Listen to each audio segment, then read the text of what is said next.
Dave's going to highlight the differences of two types of exhaust pipes with brakes and mechanical brakes. Well, the earlier mechanical brakes, the pipe goes up above the cross member and the cross shaft, which is for the mechanical brakes. And that is the difference between the two exhaust pipes.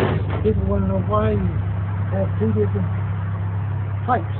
Well, the later hydraulic brakes, they drop down below the cross member and come back up. And it's a different exhaust pipe altogether. And they're not interchangeable.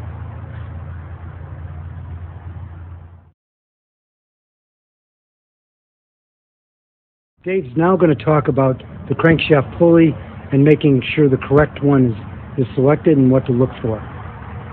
On the crankshaft pulley, which I consider the most critical adjustment on the engine, their pulleys have different lengths of shank here, and that's very critical because that comes up against the bevel gear that goes to the tower shaft.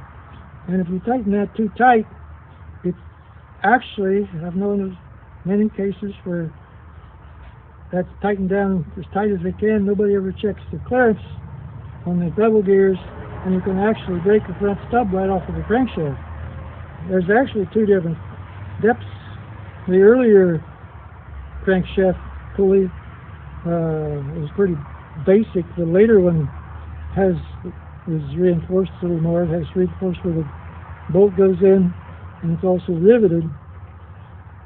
But the critical thing is you can't just pull off a pulley and put another one on, because even within these two types, it's hard to find another one that's exactly the same length of shank. And you have to also make sure that all the shims, if you're just replacing the pulley, the depth of it, find one the right depth. A little bit different.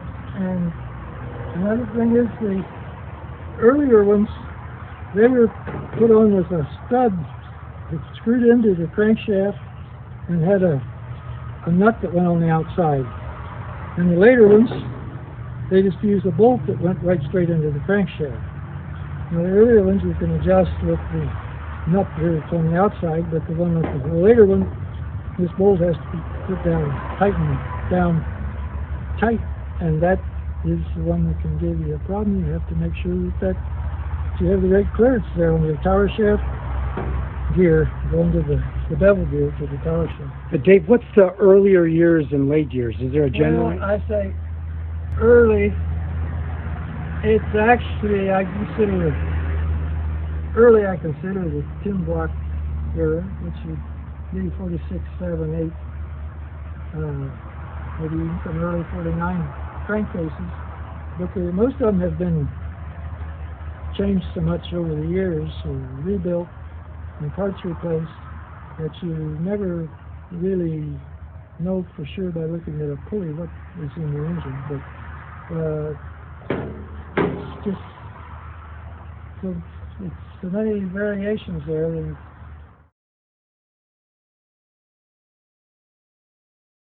Dave's now going to talk about the critical alignment between the generator and the water pump and a way he's figured out to make the alignment more accurate. Well, the alignment of the water pump, it's quite critical because if it isn't aligned properly, it's pulling at an angle on the water pump shaft and bushing, and they wear out rapidly.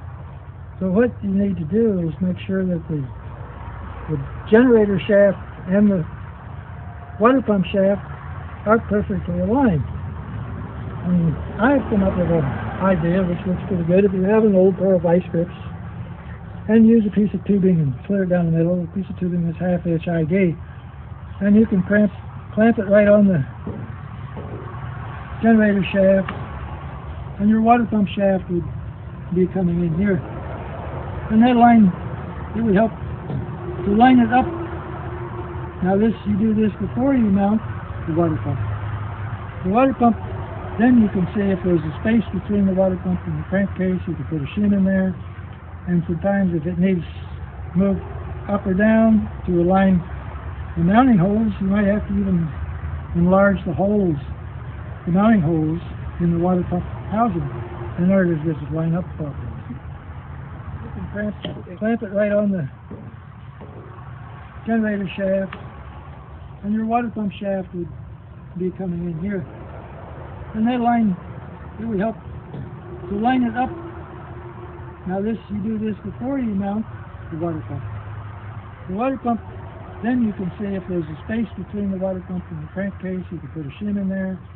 And sometimes if it needs moved up or down to align the mounting holes, you might have to even enlarge the holes, the mounting holes in the water pump housing in order to get it line up properly. And that's half-inch tubing there? That's a half-inch tubing.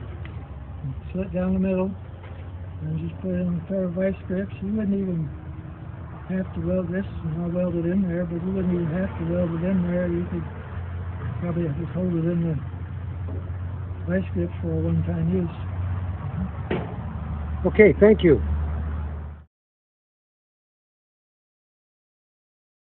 He's now going to tell you one of his secrets for pulling off the rear hub, something he's made to address that. Dave. This is just a cheap hub puller that I made. Just about an inch thick piece of steel, just a piece of scrap. And you need to pull from the lug bolt holes. I just loosen the axle nut about a turn, just enough for it to pull.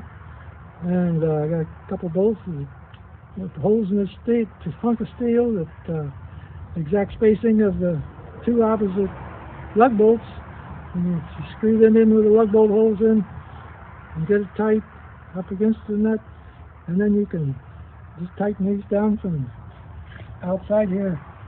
And it's just, I know it doesn't look nice, but it's just a scrap piece of steel, and it works good for pulling rear hubs if you want to make something yourself.